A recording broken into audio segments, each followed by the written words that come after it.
Bonjour, bonjour à tous. Une nouvelle émission des Beccos, des Bec qui osent.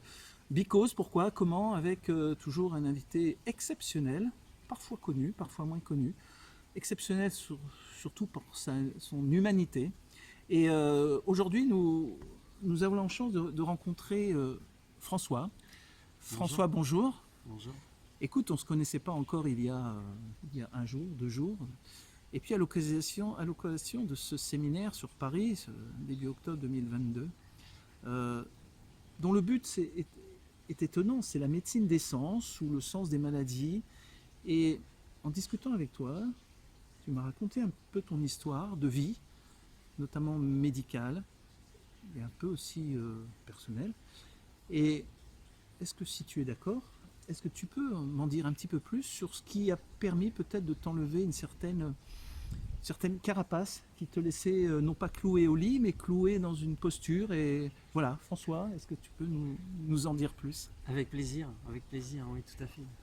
Donc, je te faisais part, Philippe, de ce qui m'a animé depuis 2019.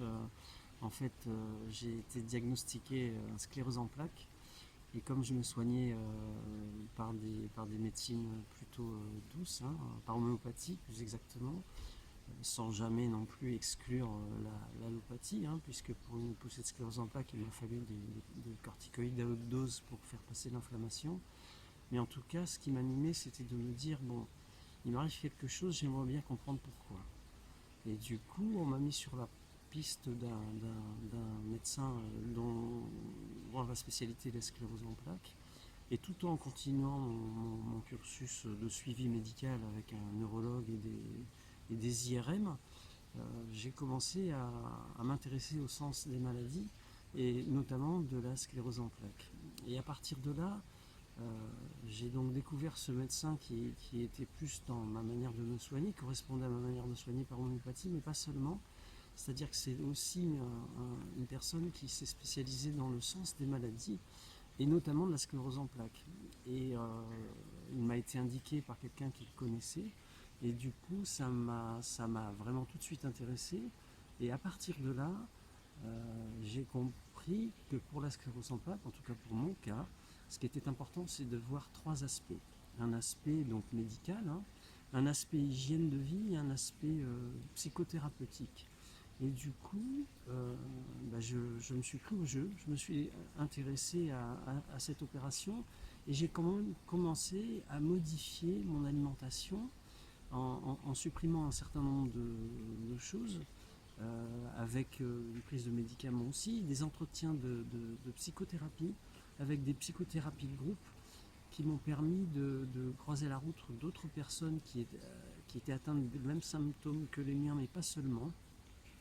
Et à partir de là, ça m'a permis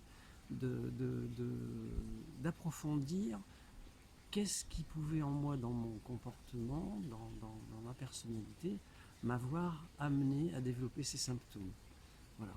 Et donc à partir de là, après, a commencé des entretiens de psychothérapie, d'abord en individuel, puis ensuite en groupe. Et derrière, continuer l'hygiène de vie, revoir complètement ma manière de m'alimenter, euh, faire des hydrothérapies du côlon aussi, de manière à aller vraiment nettoyer un petit peu tout ce passé. Voilà. Alors, merci pour ce témoignage, parce que c'est vraiment très intéressant. Et comme je posais la question au docteur Olivier Soulier dans un autre épisode, l'épisode précédent, c'est vrai que on n'en parle pas tellement dans nos études de médecine, cette approche, comment on pourrait dire, observationnelle et cette approche humaine, euh, et pourtant qui semble faire du bien. Il ne s'agit pas de dire que ça traite ou pas la sclérose en plaques. Ce qui est sûr, c'est que l'individu que tu étais avec ce diagnostic n'est plus le même que celui que je rencontre Complètement. aujourd'hui. Complètement. Il y a eu vraiment un changement complet déjà professionnel. Il se trouve que dans le contexte de Covid, j'ai quitté mon entreprise qui m'a fait vivre pendant 30 ans sans aucune amertume ni rien, hein. C'est vraiment dans mon cheminement cette opportunité de pouvoir prendre ce plan de départ et de réorienter complètement ma vie professionnelle et en même temps, à partir des interrogations que j'ai pu avoir en traitant ma maladie, puisqu'aujourd'hui je suis guéri, IRM, preuve à l'appui des IRM, donc c'est factuel. Et en même temps, à partir de ce travail que je continue de faire, parce que je pense que je découvre toujours des différents aspects de ma personnalité qui ont permis à la maladie de se développer sous forme symptomatique.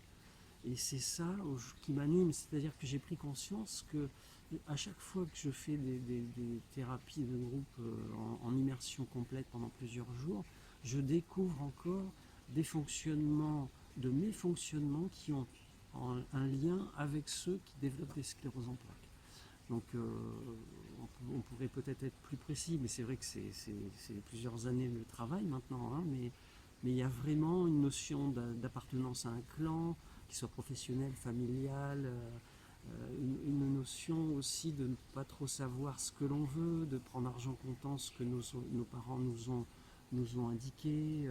Voilà, il y a toute cette prise de conscience, et à chaque fois que je fais ces séminaires, je découvre encore d'autres éléments qui ont trait à ma personnalité, qui aujourd'hui me permettent de changer de vie parce que eh bien, je n'entretiens plus ces fonctionnements-là. Alors, est-ce qu'on pourrait faire une allusion ou un rapprochement plutôt avec ces soignants suspendus, dont tu connais un certain nombre, dont nous connaissons tous un nombre suspendu, qui eux aussi, à cause ou grâce à cette crise, ont fait des reclassements professionnels, ont changé de vie.